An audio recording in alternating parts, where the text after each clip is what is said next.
e vamos dar continuidade aos nossos estudos acerca dos crimes de trânsito.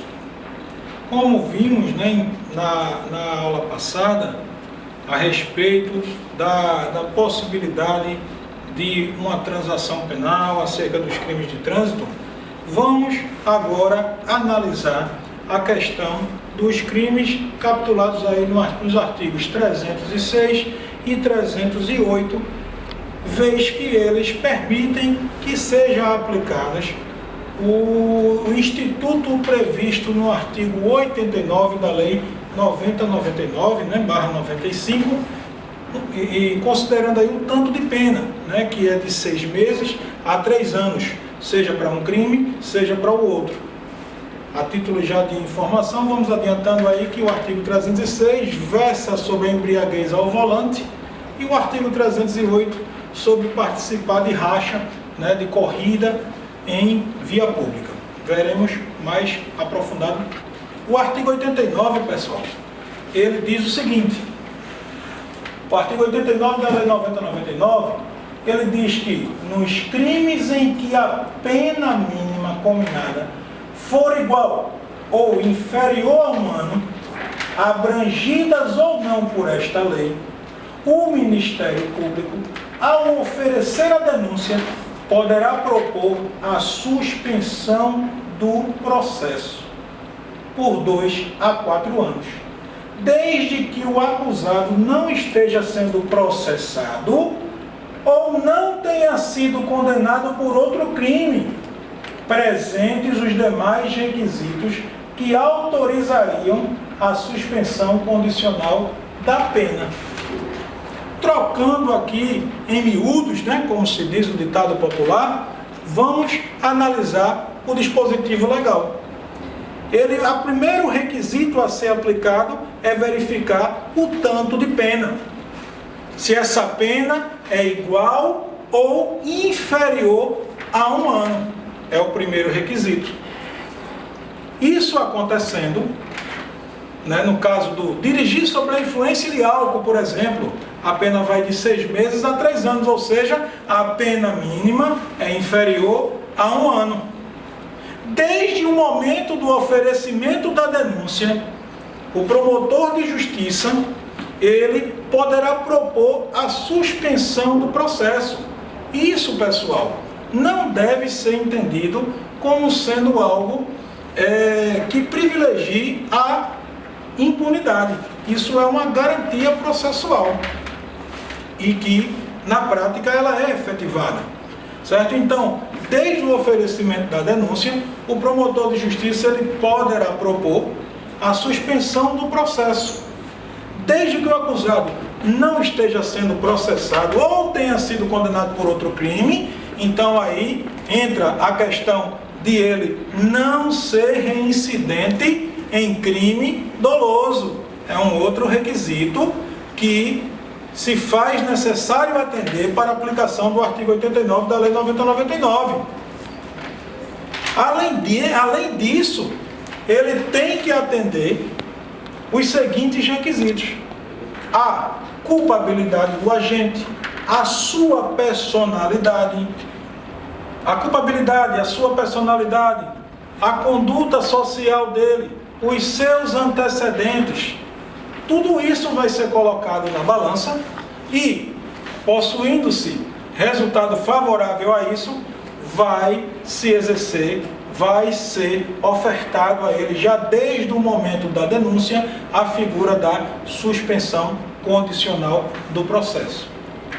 Então, continuando, os artigos aí a seguir, do 292 e seguintes, eles disciplinam as penas acessórias, que possibilita ao juiz aplicar ao autor nos crimes de trânsito, nos artigos lá 302, no 303, no 306, no 307 e 308, ou reincidência nos demais crimes.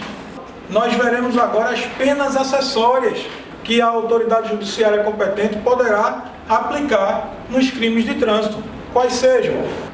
Então, pessoal, o previsto aí no artigo 292 do CTB, ele traz a figura da suspensão ou proibição de se obter a permissão ou a habilitação para dirigir veículo automotor. E nele ele diz que a suspensão ou a proibição de se obter a permissão ou habilitação, ela pode ser imposta de maneira isolada ou cumulativamente com outras penalidades. E vocês podem agora estar se perguntando, ora, mas qual a diferença entre suspensão ou proibição de se obter a permissão ou a habilitação para dirigir veículo automotor? E essa diferença é muito simples.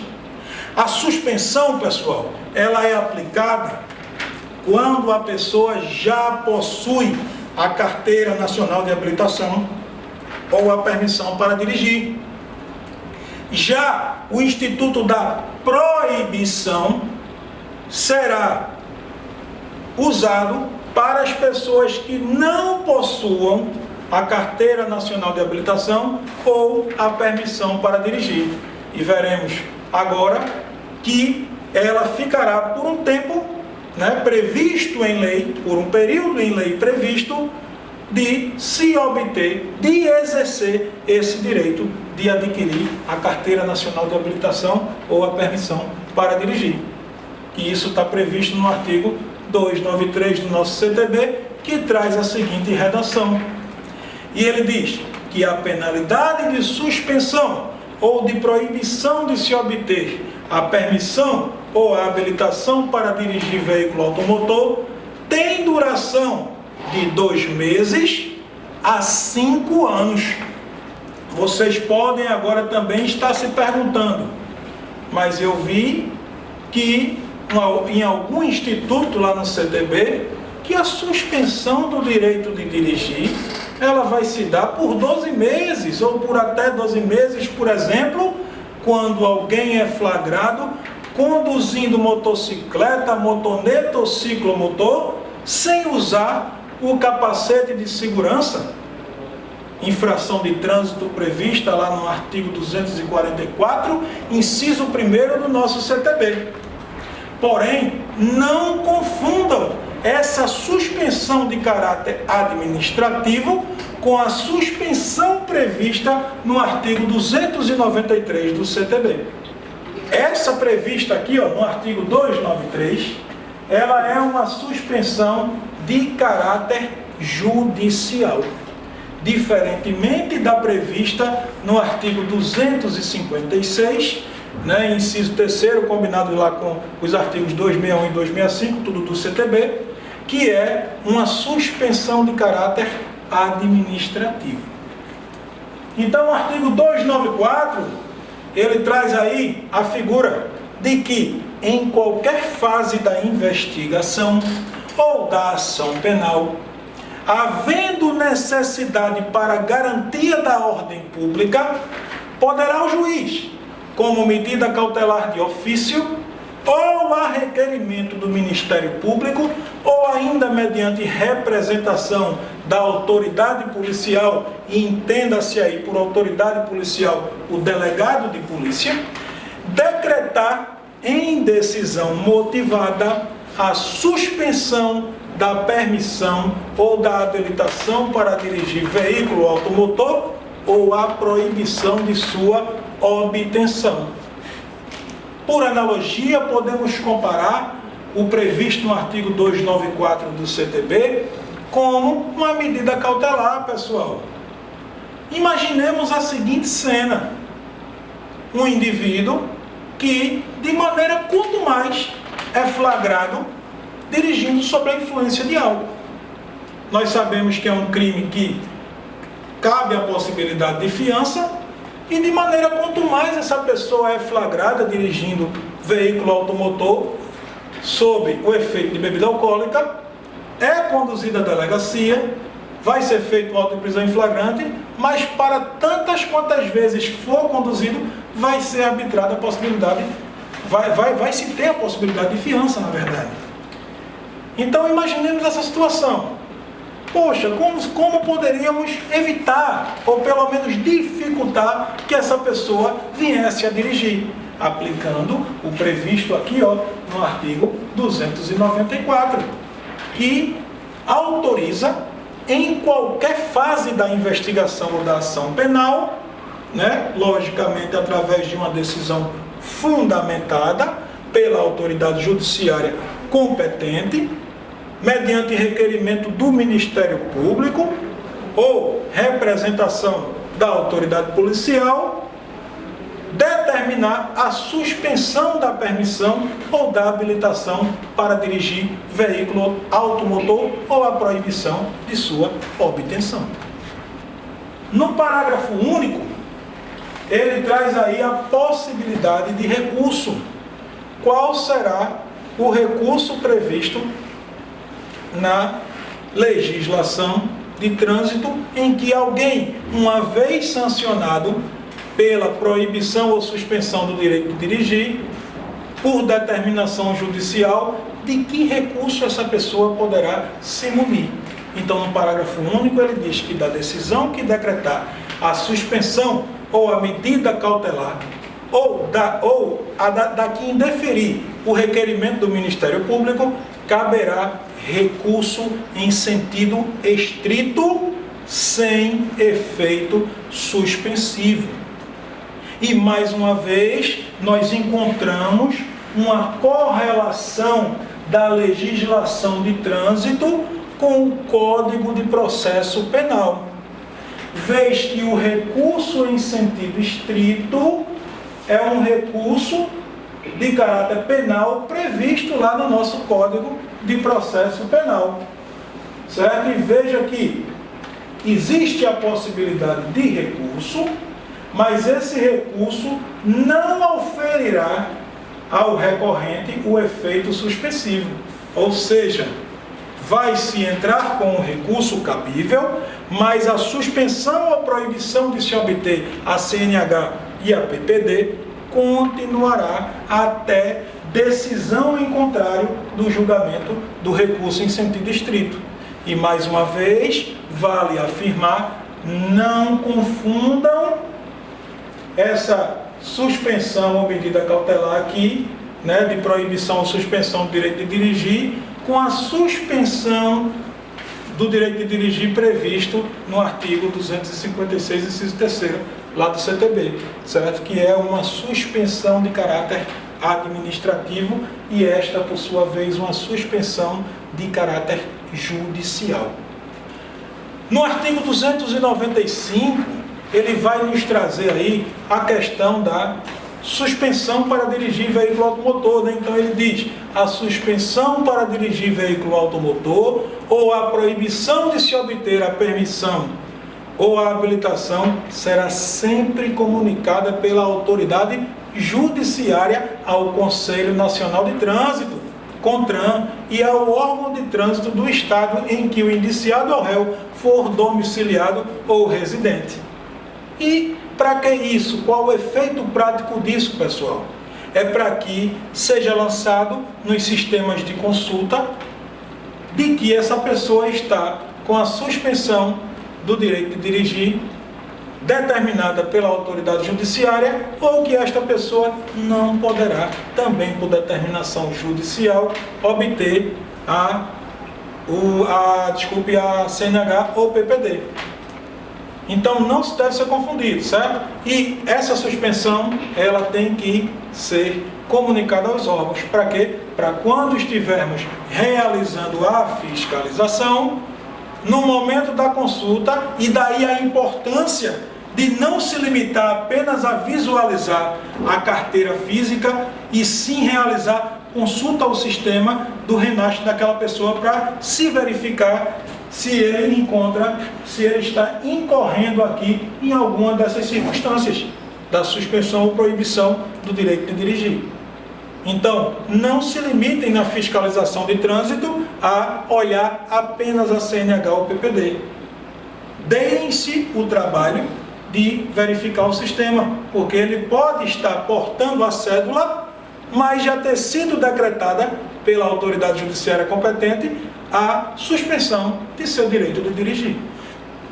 No artigo 296, ainda da parte geral, ele diz o seguinte, que se o réu for reincidente na prática de crime previsto neste Código, ou seja, os crimes previstos no CTB, o juiz aplicará a penalidade de suspensão da permissão ou habilitação para dirigir veículo automotor sem prejuízo das demais sanções penais cabíveis. Então veja que o Código ele vai endurecendo a punição para os reincidentes no crime de trânsito. O que antes era uma possibilidade, quando se trata do reincidente, passa a ser uma regra. Ele vai aplicar, certo? Então veja que ele diz, aqui, aplicará a penalidade de suspensão da permissão ou habilitação para dirigir veículo automotor. E com um detalhe, sem prejuízo das demais sanções penais cabíveis. Então, pessoal, agora vamos fazer o seguinte questionamento. Será que, quando do cometimento de um crime de trânsito, apenas a sanção da liberdade é o suficiente? Como ficaria a resolução de uma questão em que haja um prejuízo material resultante do crime?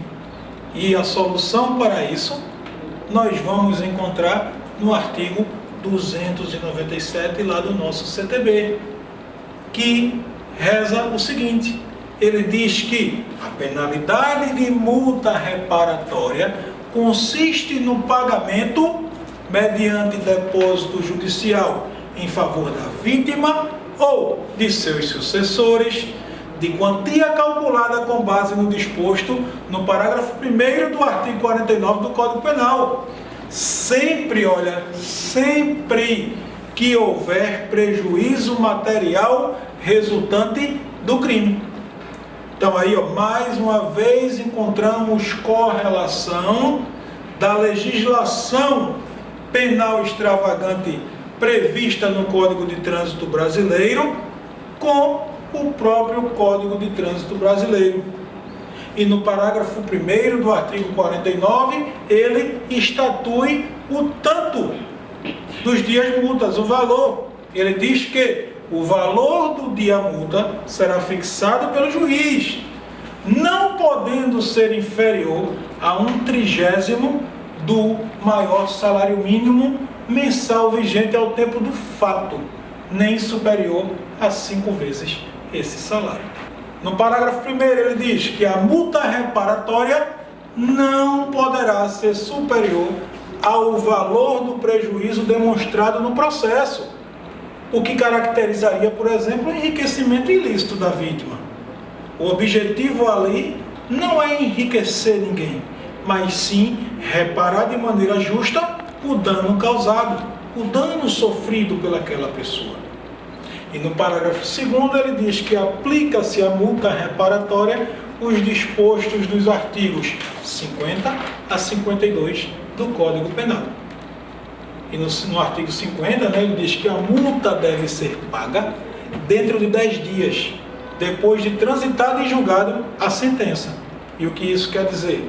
Uma vez encerrada a possibilidade de recursos, o perdedor, vamos dizer assim, a pessoa que foi condenada a uma sentença penal, o obrigando à pena de multa, ele terá o prazo de 10 dias após o trânsito em julgado do processo, o trânsito em julgado daquela sentença.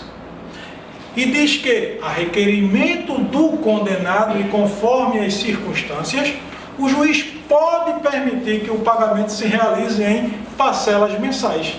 Isso para que nós tenhamos um caráter de efetividade, pois de nada adiantaria condenar aquela pessoa ao pagamento de uma determinada multa e ela não pudesse cumprir, ela não pudesse honrar. Então o juiz vai levar em consideração esses critérios para que possa permiti-lo a realizar o pagamento em parcelas mensais. No artigo 51, ele traz: transitado em julgado a sentença condenatória, a multa será considerada dívida de valor, aplicando-se-lhes as normas de legislação relativa à dívida ativa da Fazenda Pública, inclusive no que concerne às causas interruptivas e suspensivas da prescrição. Então, dentre outras possibilidades, poderá o nome e deverá o nome daquele devedor ser incluído na dívida ativa da Fazenda Pública. E no artigo 52 ele diz que é suspensa a execução da pena de multa se sobrevém ao condenado doença mental. Então, se uma vez condenado a pessoa, mesmo sendo ela capaz, no momento dos atos, no momento dos acontecimentos dos fatos, ela tinha preservada a sua sanidade mental e, após isso, sobrevier doença mental, será suspensa a execução da pena de multa. No parágrafo 3º, traz-se a possibilidade de indenização do dano civil, A indenização civil do dano. O valor da multa reparatória será descontado, mais uma vez, para que se evite questões do exemplo do enriquecimento ilícito. Se houve já indenização civil, certo? Esse valor será abatido, será descontado do valor da multa reparatória em razão da condenação criminal. No artigo 298, ele nos traz as circunstâncias agravantes. Do mesmo modo que no Código Penal também existem lá as circunstâncias que sempre agravarão a conduta do agente. No nosso Código de Trânsito Brasileiro, no nosso CTB, em sua parte geral, relacionada aos crimes de trânsito, não foi diferente. Ele elencou circunstâncias que sempre irão agravar as penalidades dos crimes. E quais são essas? Então, no artigo 298, ele nos traz que são circunstâncias que sempre agravam as penalidades dos crimes de trânsito ter o condutor do veículo cometido a infração. Primeiro, com dano potencial para 2 ou mais pessoas ou com grande risco de dano patrimonial a terceiros. Segundo, utilizando o veículo sem placas, com placas falsas ou adulteradas, o que dificultaria o trabalho de identificação desse infrator. Por isso, maior grau de reprovabilidade dessa conduta. Terceiro, sem possuir permissão para dirigir ou carteira de habilitação. Também será uma circunstância sempre, em todos os casos, sem exceção, será circunstância agravante do crime cometido. Quarto, com permissão para o direito de dirigir ou carteira de habilitação de categoria diferente da do veículo, também por demais reprovável, não é uma conduta socialmente aceitável. Uma pessoa, por exemplo, que está habilitado para dirigir um veículo de 2 ou 3 rodas, certo? Uma motocicleta, por exemplo, ela passe a dirigir um caminhão e, diante disso, cause um acidente, cometa um crime de trânsito. É algo por demais reprovável também.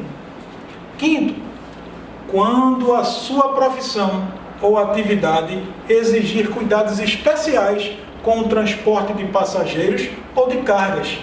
Isso aí é até uma questão, inclusive, de lógica. A pessoa, o condutor que tem por ofício conduzir vidas, ele tem que agir ainda com mais prudência, ainda com mais cautela, com o intuito sempre de preservar vidas alheias.